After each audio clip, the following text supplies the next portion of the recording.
Hi అండి అందరికీ. ఈరోజు క్యాప్సికమ్ ఫ్రైని ఎలా తయారు చేయాలో చూద్దామా మరి.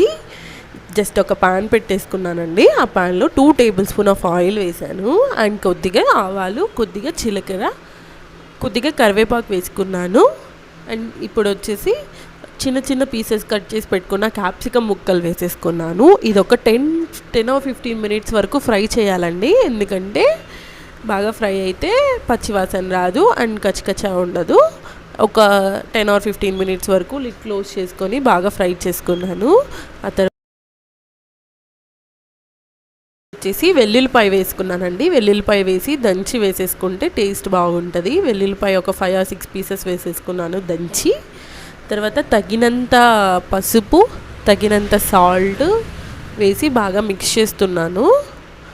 తగినంత పసుపు వేసాను, తగినంత సాల్ట్, ఈ రెండు వేసి బాగా మిక్స్ చేయాలండి.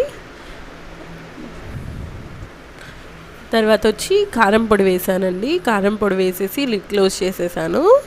ఈ కారం పొడి వేసేసిన తర్వాత లాస్ట్లో పల్లీల పౌడర్ వేసేసుకుంటే ఒక 5 మినిట్స్ సిమ్లో పెట్టేసుకుంటే అంతే అయిపోతుంది. ఎంతో రుచికరమైన క్యాప్సికమ్ ఫ్రై రెడీ. ఇది రైస్లోకి కానీ చపాతీలోకి కానీ సూపర్గా ఉంటుందండి. మీరు ట్రై చేయండి.